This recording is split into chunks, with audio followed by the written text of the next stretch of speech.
The lands of the Coast Salish people cross the border between Canada and America on the Pacific coast. It's a watery place of mountain, sea and islands.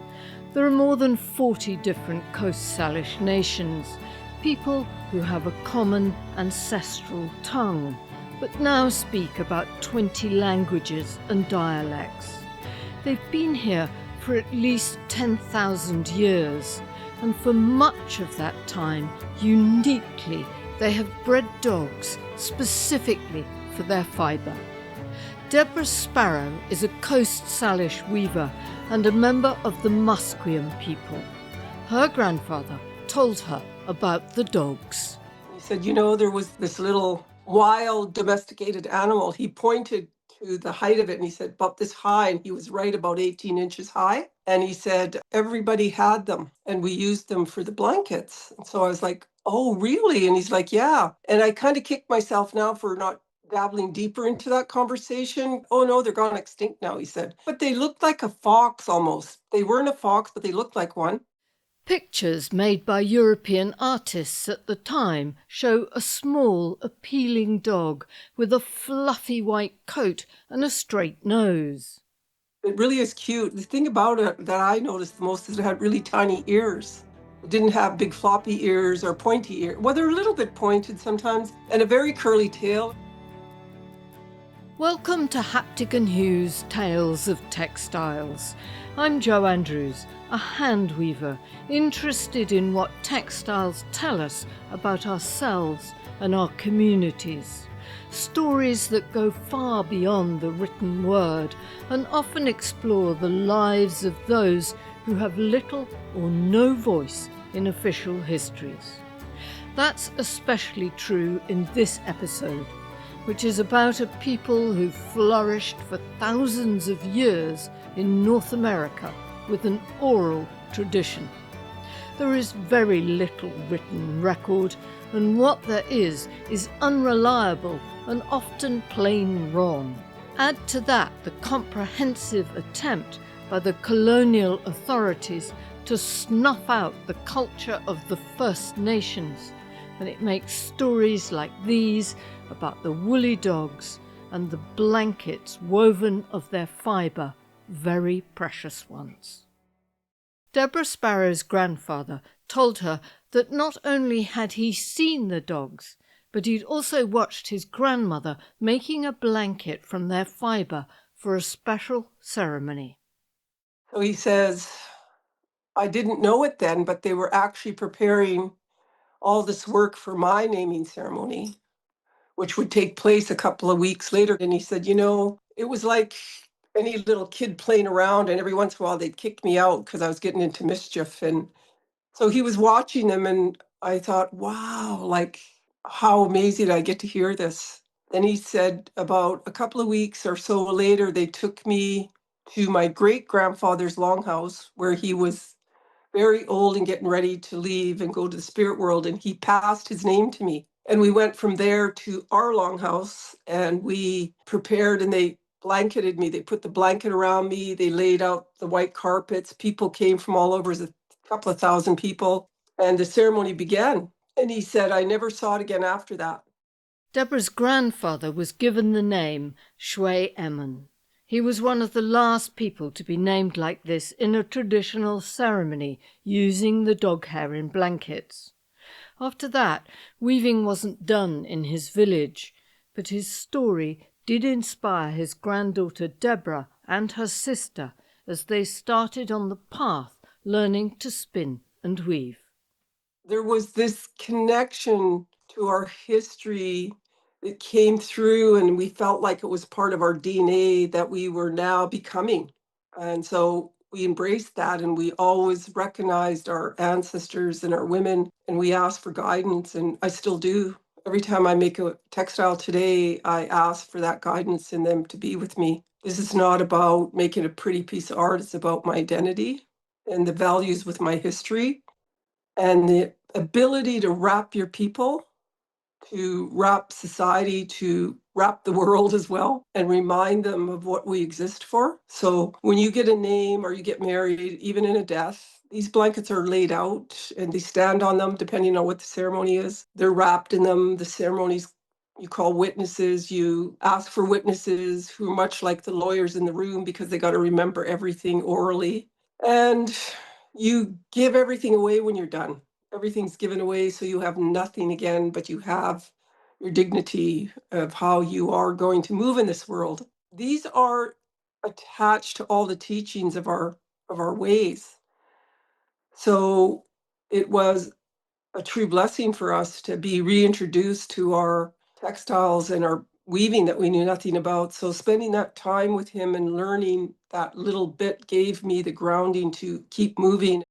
Stephen Point is a former chief of the Skokale First Nation and a former Lieutenant Governor of British Columbia.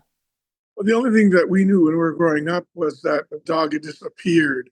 My mother is a weaver, and when the weaving started being revived, I think in the late 60s or early 60s, they began bringing sheep's wool to her. And my mom remembered the traditional dyes and whatnot so she could color the wool properly. But she told us a story then about the woolly dog, that her grandmother had them and that they kept them inside the longhouses that they lived in. They were small dogs and that they were domesticated. And that every year they cut their hair for the purposes of building these chiefs blankets. And they mixed the hair with goat hair from the mountain and sometimes with the duck down. So it was a very lengthy process, and one that was the knowledge of which was passed from one generation to the next. For Stephen, the dog hair blankets were a symbol of leadership. When the queen came to visit, the hereditary chiefs put their blankets on for her. They don't do that for everybody. Hereditary chiefs blankets on. And we got pictures of them standing there. And so they wanted to show who they were, as in their own governance, they're the leaders. They're the spokesmen for the people. They're the fathers of the nation. They're the ones that protect the people in war. And the symbol of their authority was the blanket. So incredibly important part of who we are as Stalo people. And with the dogs gone, that posed a problem. One of the things that the consequence of not having your chief blanket is that you don't have the marker for you to show people that you are a chief, right? So as part of our right to self-governance, it's so important to remember these parts of our history and then revive them as best we can in modern day context. The Coast Salish people's own history says that they bred the dogs for their hair for thousands of years, and that they kept these dogs separate from others, sometimes on islands, to maintain the breeding lines. The knowledge of how to do this and how to spin and weave the fibre was secrets passed down the generations by women, until suddenly it stopped across the different Coast Salish nations in the late 19th and early 20th centuries. The dogs died out and the blankets ceased to be made. The colonial explanation was that wool arrived. It was easier to use and warmer.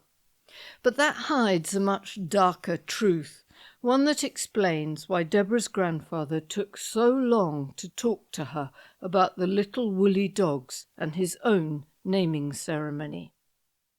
And I'm sitting there going, tell me, what did you see? And he goes, well, I saw everything. And I said, how come you haven't told me? And he said, you didn't ask me.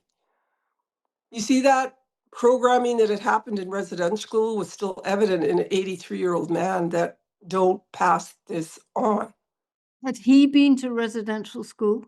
Oh, yes, absolutely. Oh, yeah. That's where they start programming them. You do not teach anything to do with your history and culture to your kids, never. So he didn't. He said, go to school. I'm not telling you nothing. And that happened all over Canada, not just here. These were the schools that the First Nations families were forced to send their children to from the age of around 4 or 5. But Stephen Point says the woolly dogs and the blankets disappeared in the context of a sustained assault on every aspect of the Coast Salish people's culture. Of course, when the missionaries arrived, they came shortly after the fur traders, and then gold was found in Fraser Valley here in 1858. And what happened was that life was changing very, very rapidly for Indigenous people. A lot of government, a lot of church people, and anthropologists thought the culture was dying. And they felt like the Native people would survive only if they, I think, were civilized in some way or brought into the broader culture, the Canadian culture. And so essentially, the churches lobbied the government to ban the potlatch and to ban the giving away of things in ceremony.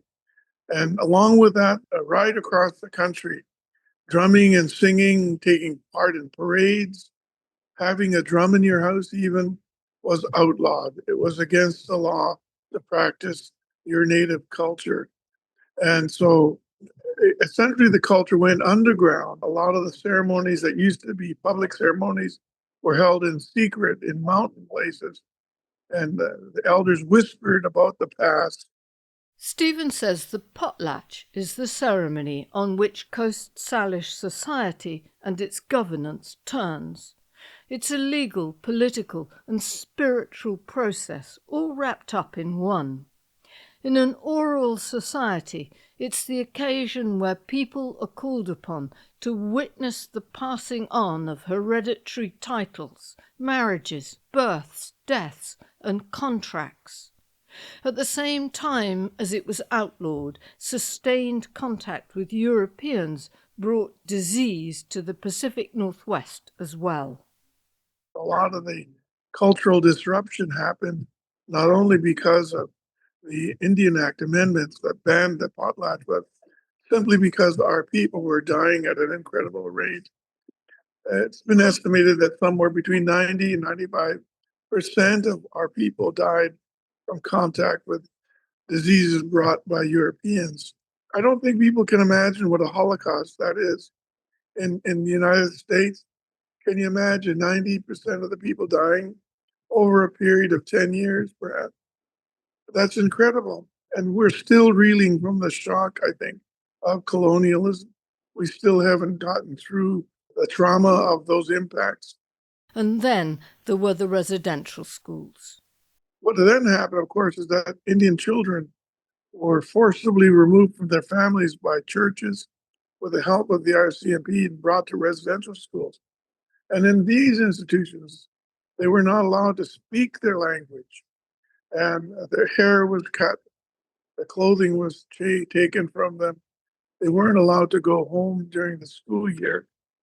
So a lot of our children grew up in these sterile environments without having contact with their families. My mother was there for 8 years.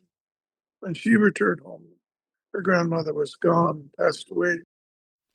One of the casualties of that enormous burden of disease and cultural disruption was the woolly dog and the blankets made from its hair. Stephen himself never saw a blanket in use. No, they were already gone. The old blankets were just pictures in museums. We'd come through a time when the traditional regalia was confiscated by the church and the police when the potlatching was outlawed. And once that was outlawed, people hid their blankets. A lot of the blankets were burnt and then some confiscated and put into museums. But it was against the law in those days after the late 1800s, right up till 1951, when the Indian Act was amended, that it was against the law, in fact, to carry on your culture. So that was one of the main reasons why we lost connection to these blankets, was because of the Canadian law.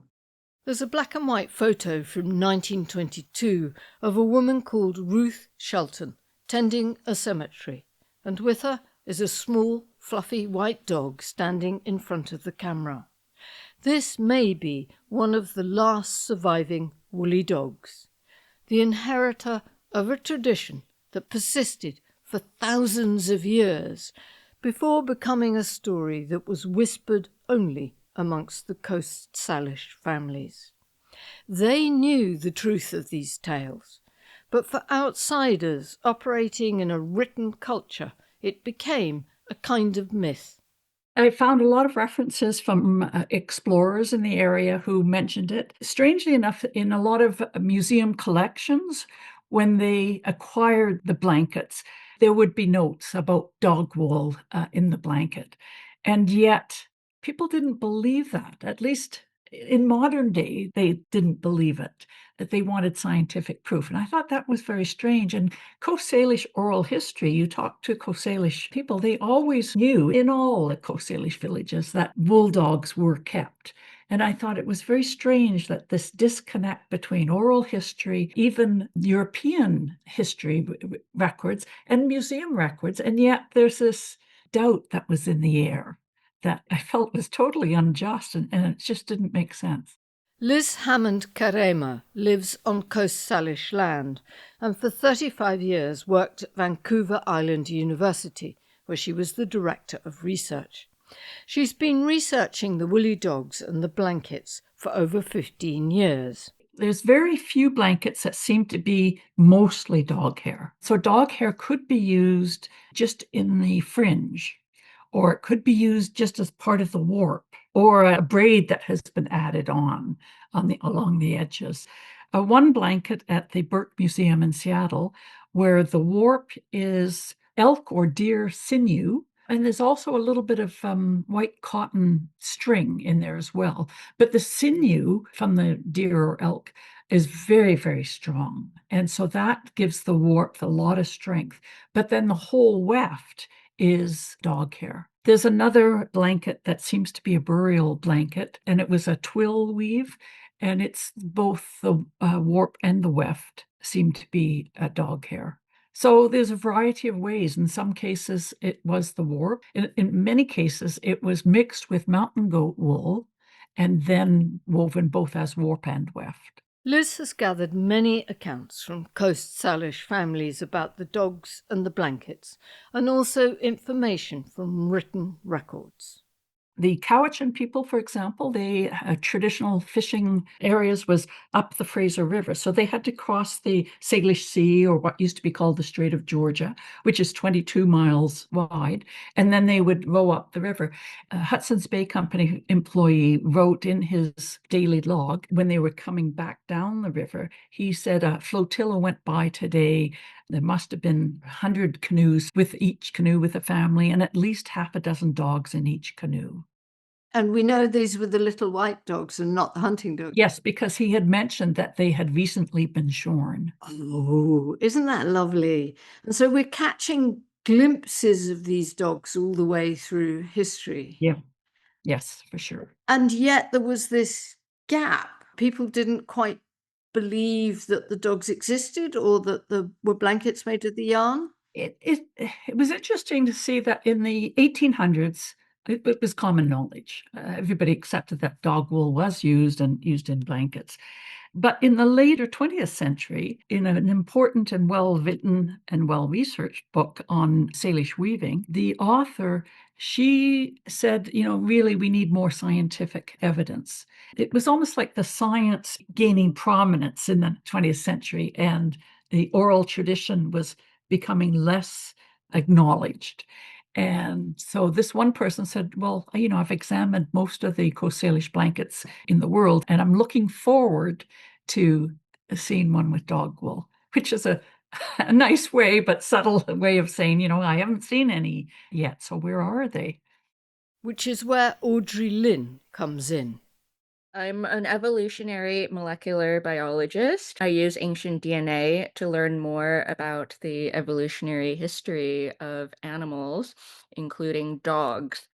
Audrey found out during lockdown that the Smithsonian National Museum of Natural History, where she was working at the time, was holding in storage a full pelt of a Coast Salish woolly dog, the only one in the world known to survive. It came from a dog called Mutton.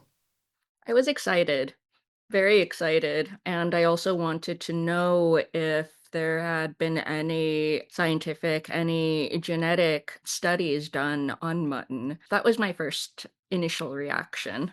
The Smithsonian has a huge number of specimens in its natural history collection. In the dog section, these are mostly bones. Having a full dog pelt is pretty unusual. Mutton arrived at the Smithsonian in 1859, sent there by a man called George Gibbs.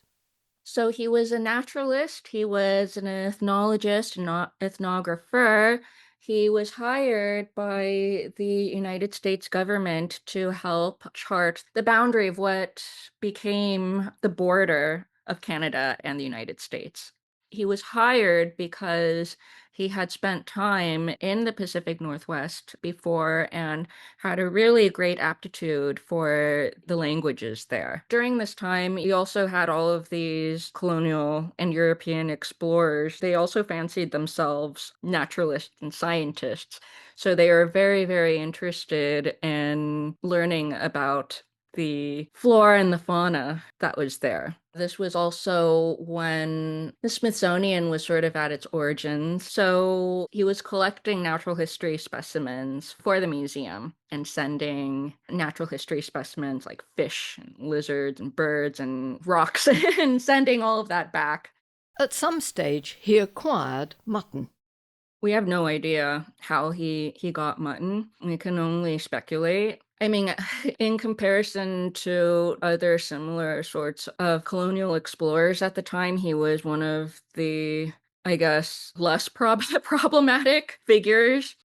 So he did seem to have like a relatively positive relationship with the local peoples there. So at some point, he got mutton.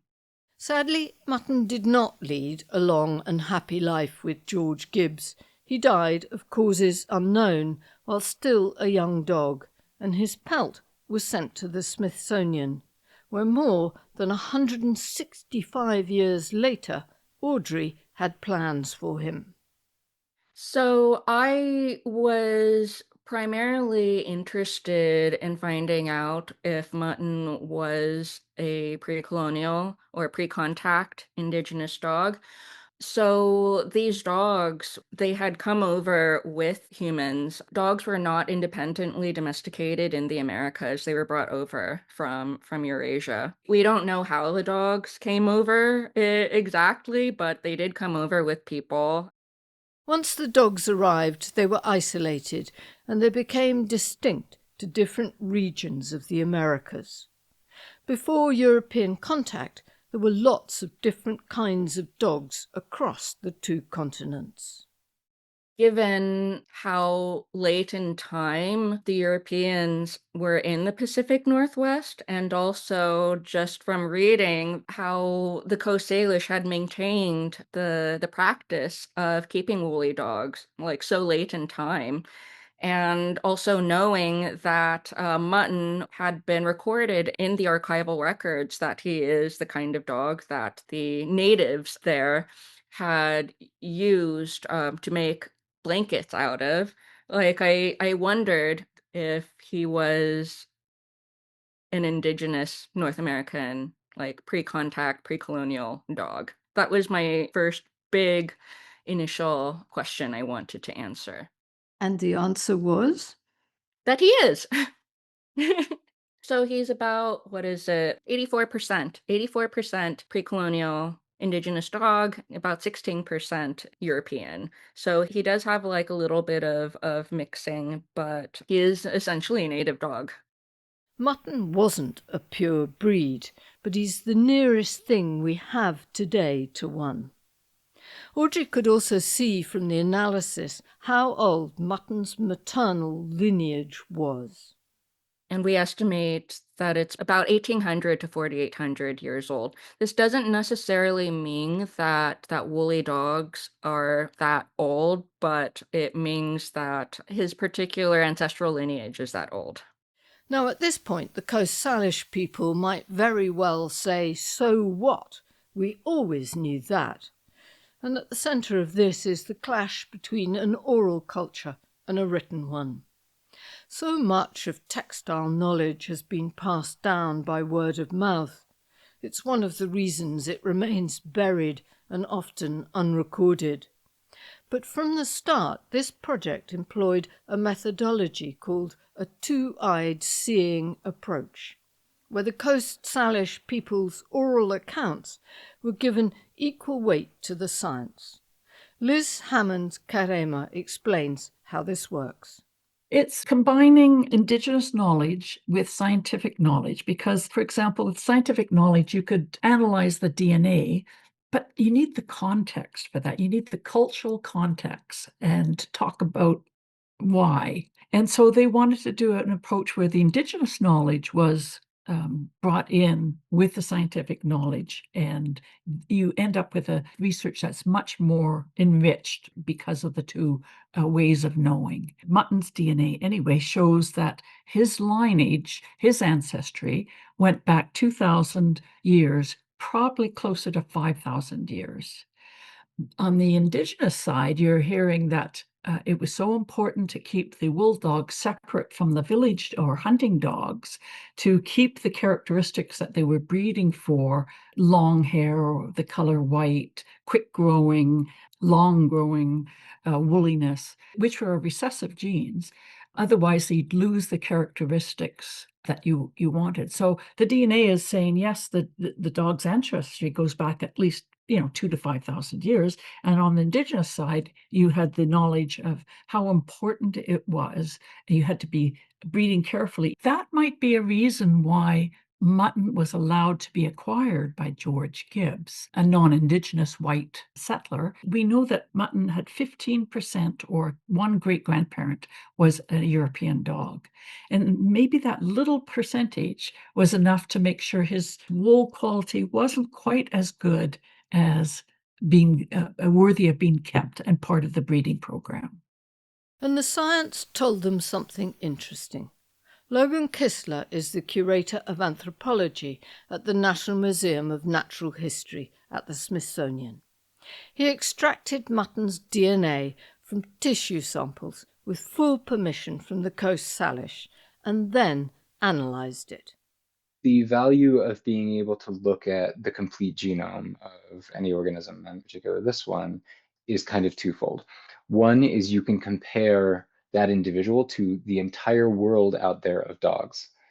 And you can sort of plug him in and say, what does he look like? What does he not look like? How is he similar? How is he different? The other value is you can actually look at the genes, sort of the small packets of DNA that are actually responsible for how a dog looks, acts, and lives. And you can learn something about sort of how that organism specifically is adapted to conditions. With those two things in mind, what we found first was mutton was most closely related to unsurprisingly, other native dogs from the Pacific Northwest, going back several thousand years. So there's a sort of long-term population legacy of dogs in the Americas that were essentially, driven to extinction following European colonialism. So there were dogs with essentially the first indigenous Americans, and ever since up until the point of colonization. And then those dogs were they interbred with Eurasian dogs that arrived, and they were just wiped out. So mutton was part of that lineage of that, what we call the pre-colonial dogs, PCDs. We found that his closest common ancestor were dogs living in British Columbia and Alaska, and that the separation between mutton and those dogs was something between sort of 2,000 and 5,000 years. So there's a bit of daylight between him and other dogs, which we reckoned is consistent with that woolly dog breed being isolated for a significant period of time, which is consistent with how Salish people would tell it. And although it was not ideal, Logan and his colleagues could also see in the DNA something about the genes that gave the woolly dogs those long, fluffy coats. I was fully prepared to get no answers to that question. Because if you want to see what we would describe as signatures for selection, so parts of the genome that have been targeted to control traits like, woolliness, the real power of those sorts of tests is when you have a bunch of woolly dogs to look at and a bunch of not woolly dogs. We had one. We continue to only have one. And so we have to deploy really much more crude much more blunt instruments to try and ask this question. And yet we got 28 genes giving us a signal that said, like, this dog is different from all other dogs in a specific way, and those genes are associated with hair traits, skin traits. There's one gene called KANK2. That gene is associated with particular hair traits in humans, not associated with ancestry. You know, there's all kinds of diverse hair textures in humans all over the world. We're not talking about that sort of hair trait. We're talking about it sort of what we call a pathogenic hair trait. So if someone, regardless of ancestry, has this characteristic gene pattern, then they're sometimes described as having a woolly hair phenotype. So we found a gene under selection in mutton that is associated with woolly hair in humans. And genes in that same gene family are also been implicated in woolly mammoth evolution. Even though we only have this one dog, we can see these really clear signals for something going on. Keratin, there's a keratin gene under selection. That's the stuff hair is made of. And so we I think with a lot more dogs, we could still put a lot more subtlety to it. But the way that then I sort of thought about this is, we've got this bluntest of analytical instruments because we only have one dog, and yet we still see this thing light up like a Christmas tree in terms of important signal. And what that tells me is we're looking at a dog that has been specially managed for a long time. This is very consistent with thousands of years of very dedicated breeding and care. With all this information, they were able to create a new likeness of mutton. So we worked with a forensic artist who's actually done reconstructions for our Human Origins Hall, who actually turns out to be a fiber artist and keeps fiber animals, and said, hey, can you create us a lifelike reconstruction of this dog? And so she got together with us virtually. She's in New Mexico. The mammals curator, Audrey, and I all went in to see mutton, and she was on Zoom with us and said, okay, now measure the distance from the base of his 2 ears. Now measure the distance from this to this. Then she took a 3D scan from an archaeological dog from British Columbia, which is thought to be related to these woolly dogs. And she was able to use that to sort of build a face shape. Then she added some fur and added a little smile and gave us just a fantastic idea of what mutton might have looked like in life. It looks a little like a small Samoyed, and that's sort of what most people go to. And although Logan isn't a fibre artist himself, he's one of the few people who's spent a lot of time around mutton, and I wondered how the pelt looked to him. Looking at mutton's pelt, his undercoat, it wants to make yarn. It wants to spin up. You can tell it looks grippy. It looks very soft. The undercoat is actually significantly longer than the guard hairs. So that's kind of seems to be one of the characteristics of this is you get this massive sort of 3 or 4 inch undercoat out, whereas like in my insane husky dog, that all just blows out and gets all over my house. Mutton's pelt is currently at the Burke Museum in Seattle as part of an exhibition called Woven in Wool, Resilience in Coast Salish Weaving. He'll be there until next August if you're able to visit. There are no plans to clone him, and there's no way of bringing back the woolly dogs. Sadly, they are gone forever. But the DNA of one dog gives scientists a baseline for the remains of other dogs to be compared against, for blankets around the world to be tested to see if they are made with dog hair and how old they are, and for more information to be gathered. Here's Liz Hammond-Karamer. I don't know how it'll change for the Coast Salish people. That's a really good question for them. It'll certainly bring the knowledge about the dogs up more, and hopefully maybe it'll inspire more oral history coming out and being shared in their communities. But for the non-Indigenous communities, I think mutton is a really good doorway into understanding a bit more about the culture and the impact of colonial policies. People think it was just residential schools. That was just one aspect. It was a lot of policies that impacted, and I think people will come to be a bit more aware of that.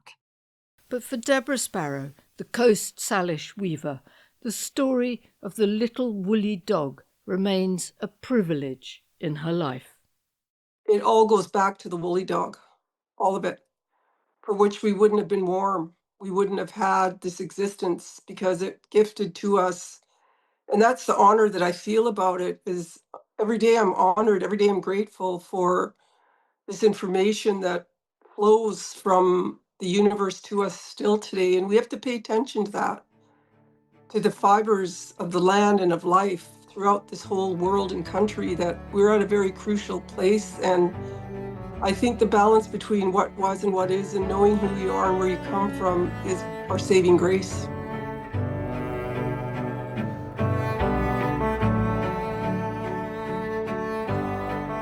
Thank you for listening to this episode. Great thanks are owed to Liz Hammond-Karema, who was instrumental in helping me speak to the interviewees you heard here, including Deborah Sparrow, Stephen Point, Audrey Lynn, and Logan Kistler. Many thanks to all of them for agreeing to take part despite shutdowns and very busy schedules.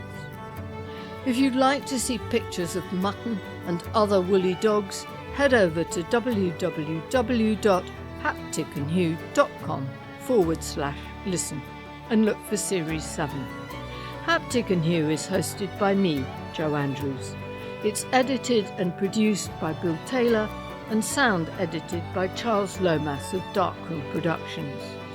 It's an independent podcast free of ads and sponsorship, supported entirely by its listeners who generously fund us through Buy Me a Coffee or by becoming a friend of Haptic and Hue.